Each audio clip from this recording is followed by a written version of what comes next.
I'm finally getting around to doing the soffits. It's been some time, and Sierra siding still not done.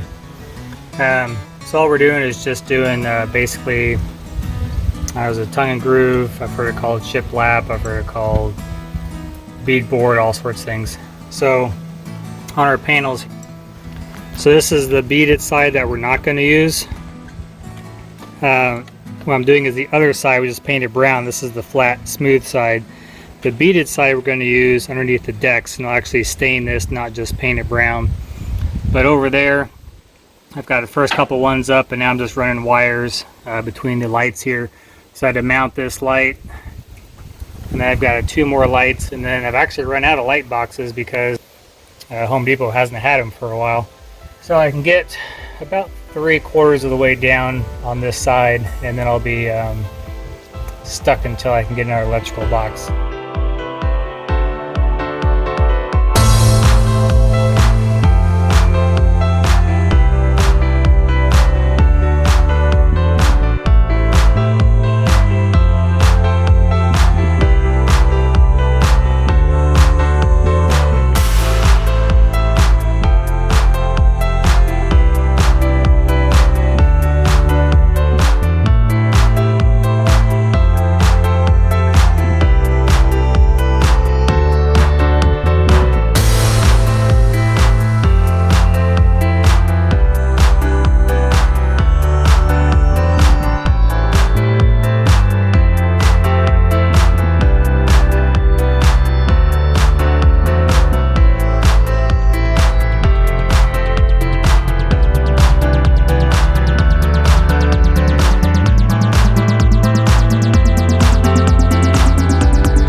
We got the whole front done. I got my lights in there, and then I did not do lights over the west side because we're going to have the porch that comes out, so all I'd be lighting up is the roof of the porch, which seems kind of silly.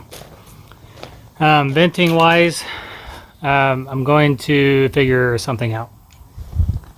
I don't know what yet. I'll figure something out. I'll probably go through in every 6 feet or so, add a vent. I I don't know. I go back and forth on it because typically your venting on your roof is to on your soffits is to make sure the attic is vented properly. We have a conditioned attic, and well, I don't know. Anyways, so what I am going to do on each one of those 2x6 that comes out, I'm going to drill a 1-inch hole through the center of them, and then I'll put a vent here at the bottom, and I thought I'd put a vent right there where the pitch changes, and do the same thing for the next section, so that any hot air can flow through those and then get it, the way out. Venting it is to keep your shingles to last longer. If they're baked from both sides, it says it'll bring their lifespan down. Don't quite know how true that is, and we're only talking about a small section of the roof, and some of that roof is actually insulated with the rigid foam we put up there. So anyways, whole front's done. Looks pretty fancy. And then tomorrow morning when the sun's not on me, I'll go ahead and get this west side knocked out. I'm just leaving my auction again. Not my auction, but leaving the auction again. And they had a bunch of solar panels in this one. So they were 430 watt solar panels. Supposedly commercial grade. I guess they were going to some city that was going to build a basically a power solar field with them, whatever you call it. And the truck tipped over or something and damaged a whole bunch of them. So anyways, I got undamaged ones at $150 a piece for 430 watts. That's about $100 off what they would be if I bought them new. He said he'd buy them in bulk, you can get them for $250. I was seeing them just at $250 normally, so I'm not sure. And then they sold all the damaged ones. He had about 40 of them, I think, on a pallet. Went for $120 for all 40 of them. The problem with that is that when the glass is cracked and everything, you can get moisture behind the glass and it shorts everything out, so there's not much use in that. The difficulty now is I've got to get these an hour down the road without breaking them. So I got them stacked.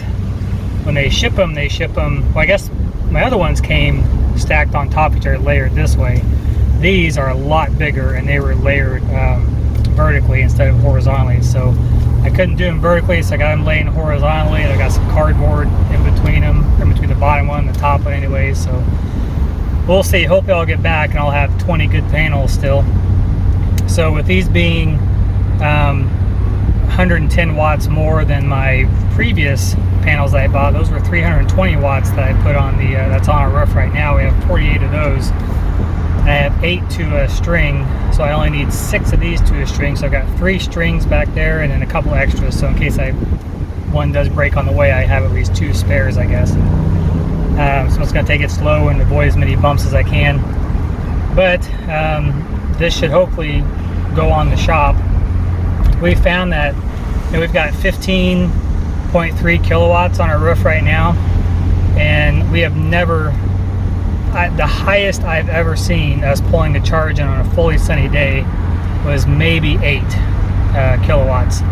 And so how the system works is it will charge the batteries only to a certain extent. It'll only charge at a maximum rate so it doesn't overheat them and charge them too fast. And then, so that's about that, probably 7 kilowatts or so. And then anything above and beyond that is what the house is using. So I really overdid what we needed on our roof. We didn't need that much. I've been watching it, and even with the air conditioner running and everything else, I don't think we've still ever gotten over maybe 6 kilowatts usage at one given time. I suppose if the AC's running and Natalie's cooking a roast or things like that, I suppose it could possibly get up that high, but I'm really tempted to take one of my inverters and disconnect it, because the inverter is 6.8 kilowatts, and then leave the other one for a backup, or leave the other one and use it down in the shop with the system that I just bought, or with the panels that I just bought is probably what I'll end up doing.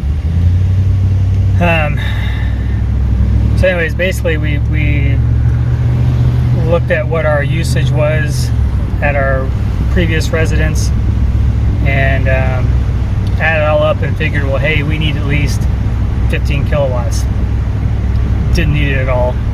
I probably only needed maybe I guess maybe 8 to 10 for charging purposes, to charge the batteries up and to make sure we still had a little bit of extra left over to run the house, but even that's probably pushing it. So what I got behind me here I think is a little over 8 kilowatts that I'll put in the shop whenever I build that. Who knows when the heck that's going to be.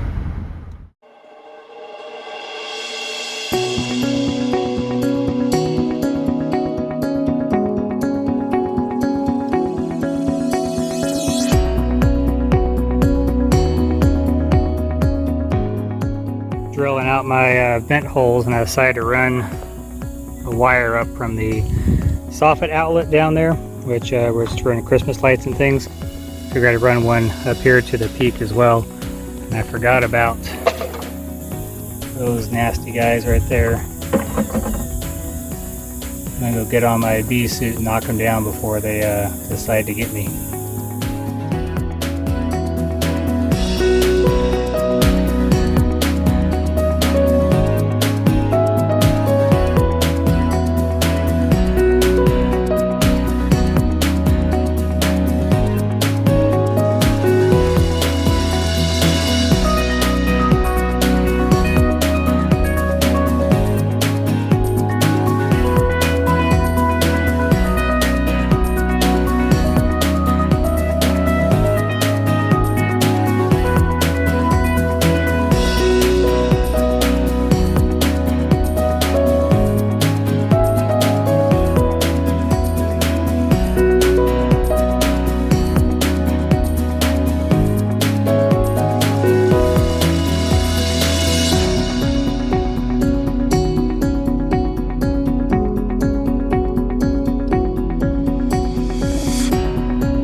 Okay, down to the final touches here on this side.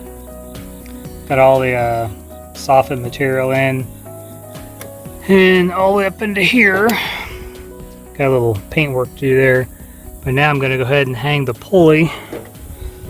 So my mom found this old barn pulley, so I'm going to hang it right about there. There should be a stud up above that, or a 2 by something. Anyways, hang that out there, and that'll complete this section of it. Oh, got it up. I'll roll out here and see what it looks like.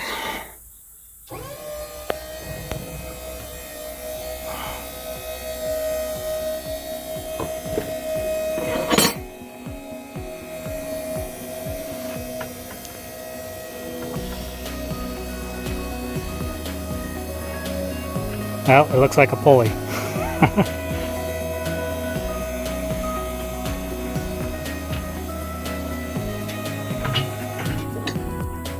Finishing touches, right?